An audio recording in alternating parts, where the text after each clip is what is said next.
Divya, nothing to worry. Come please. స్టేషన్కి వచ్చి ఏం చేస్తున్నారండి మీరు? డిఎస్పీ గారు తమ్ముడు అయ్యుండి మేనర్స్ లేకుండా బిహేవ్ చేస్తున్నారు. అది నా ముందు. This is not at all fair. ఇలా చేస్తే మీ ఫ్యామిలీ రిప్యుటేషన్ ఏమవుతుంది? Hello officer. రాజా, రండి. సార్, ఇతను మన ఫోరెన్సిక్ డిపార్ట్మెంట్ వాళ్ళ హెడ్ సార్. మన ఫారినర్ మిస్సింగ్ కేసులో భాగంగా అరే చైర్ తీసుకురా. ఆయనకి చైర్ తీసుకురా. అలాగే సార్. ఫోరెన్సిక్ టెస్ట్ లో భాగంగా తవ్వకాలు చేపట్టాం సార్. ఏయ్, చూసుకోవయ్యా. Thank you. దివ్య తీసుకొచ్చిన స్కెలిటన్ దాదాపు 120 సంవత్సరాల క్రితం జీవించిన ఒక అమ్మాయిది. షాకింగ్ న్యూస్ ఏంటంటే ఆ అమ్మాయి అనాటమీ దివ్య అనాటమీ పర్ఫెక్ట్గా మ్యాచ్ అవుతోంది.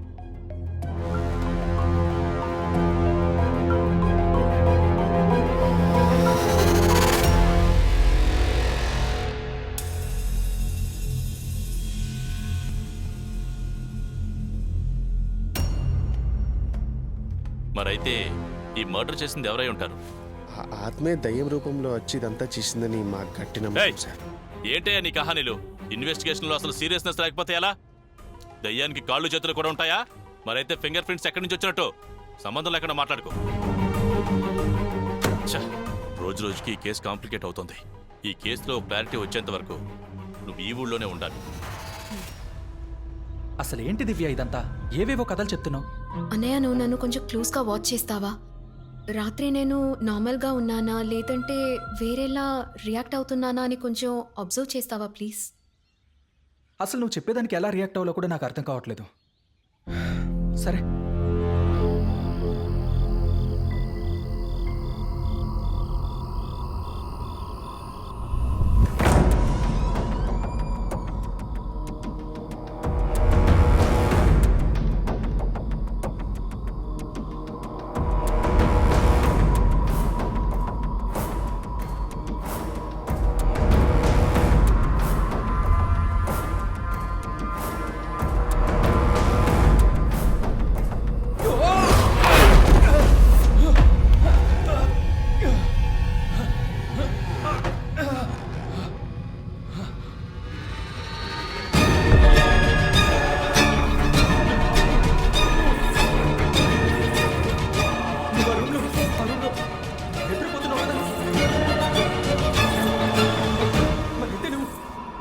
విక్కీ, నేను ఇక్కడ ఉన్నాను.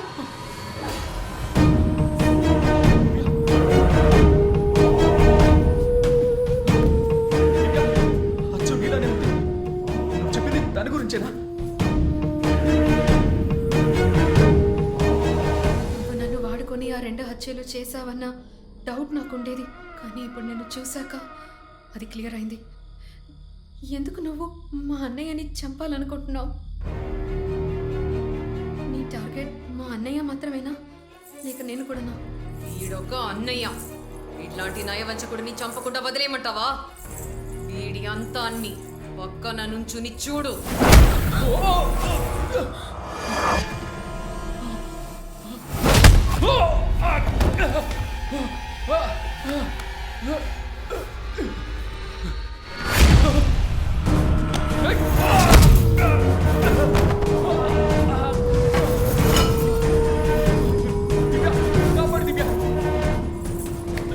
ఇప్పటికే ఆ హత్యలకి నాకు ఏ సంబంధం లేదని ప్రూవ్ చేయలేక చేస్తున్నాను. ఆ డిఎస్పీ ఫ్యామిలీకి నీకు ఏ ప్రాబ్లమో నాకు తెలియదు.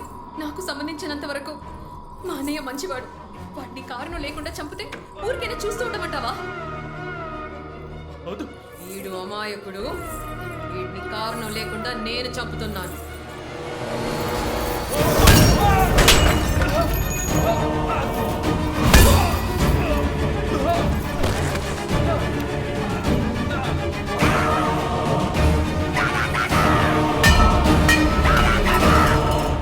నాతో రా, నా గురించి తెలుసుకో. ఆ తర్వాత వీడిని ఏం చెయ్యాలో నువ్వే నిర్ణయించు.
రాజు గారు ఇక్కడ జమీందారుగా ఉండేవారు.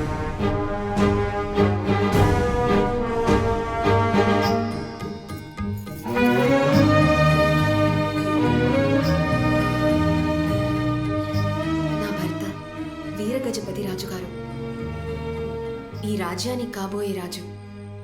జమీందార్ గారికి సేవలు చేసేందుకు రామలింగం అని ఒక సేవకుడు ఉండేవాడు.